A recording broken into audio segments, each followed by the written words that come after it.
یک سخنگوی طالبان گزارشات درباره مذاکرات مخفی با حکومت افغانستان را رد کرد. پیشتر از این یک نماینده حکومت به رادیو آزادی گفت از اول ماه سپتامبر آنها 2 دفعه با نمایندگان طالبان در قطر درباره خاتمه دادن به جنگ در افغانستان گفتگو کردند.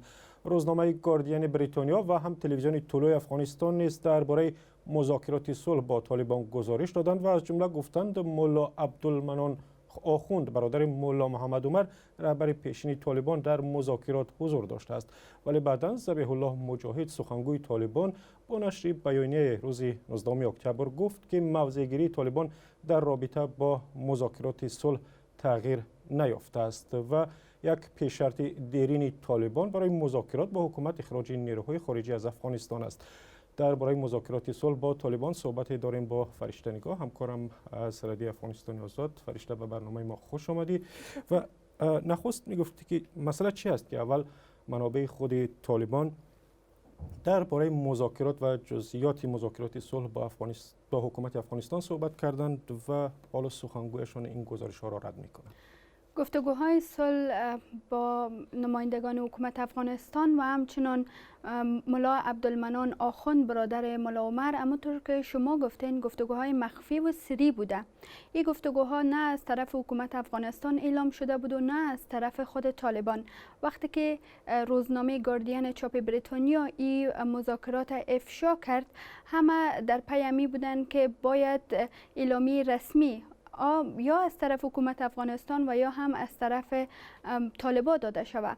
طالبا امروز صبح با نشر اعلامیه این گفتگوهای سری را رد کردند و گفتند که داخل مذاکره نشدند، اما برخی از منابع طالبان که در قطر هستند و اونجا یک دفتر غیر رسمی اینا دارند، اونا در صحبت با رادیو آزادی تایید کردند که در این گفتگوها که 2 بار صورت گرفته، از طرف افغانستان معصوم استانکزی رئیس امنیت ملی افغانستان حضور داشته، یک مقام امریکایی هم در حضور داشته و از طرف طالبان برادر ملا عمر رهبر پیشین یا مؤسس این گروه حضور داشتند. فرشته، در جریان مذاکرات صلح با طالبان حکومت از نمایندگان این گروه چی خواستند، چی طلب کردند؟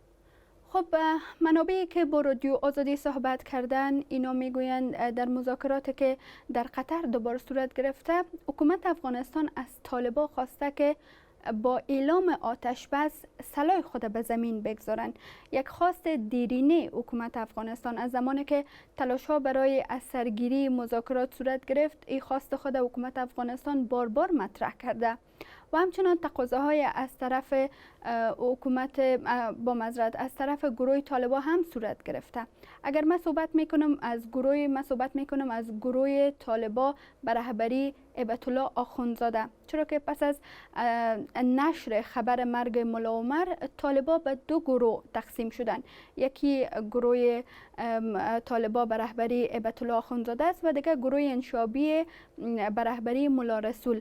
حکومت فعلا درگیر با جنگ با گروه ملا آخوندزاده هست، هیبت الله آخوندزاده، و در این گفتگوها هم گروه هیبت الله آخوندزاده شامل هستند که گفته میشه 2 بار انجام شده. و طالبا اینا همون رقم که شما هم در آغاز گفتین که اینا خواهان از این هستند که تمام نیروهای خارجی از افغانستان باید بیرون شود. در پلوی از این گروه باید به رسمیت شناخته شود. مذاکرات همین شرط ها بازم تاکید شده به این شرط.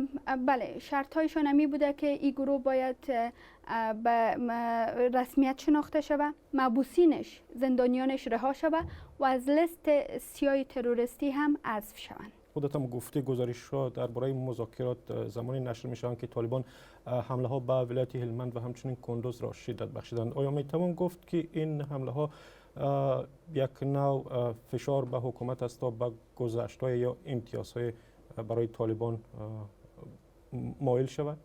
خب همان طوری که در جریان شما هم هستین، طالبا همیشه در فصل بهار عملات خودان تجدید میدادن، اما سال که گذشت، در زمستان سال گذشته هم طالبا خیلی تحرکات داشتن، فعالیت‌های مسلحانه زیاد داشتن. اینا چندین بار در هلمند حمله کردن. امسال نه تنها در هلمند، ارزگان، بلکه فاریاب، بلکه فرا و همچنان در قندوز اخیراً ما شاهد ازی بودیم که اینا حمله تهاجمی کردن و قندوز برای بار دیگر هم گرفتن.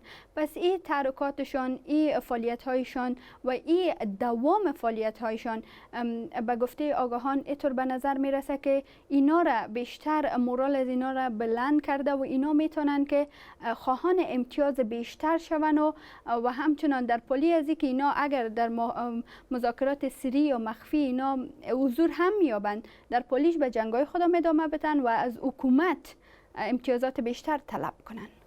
تشکر. فرشته نگاه، همکارم از رادیو افغانستان آزاد با ما صحبت میکرد. تشکر فرشته. تشکر از شما.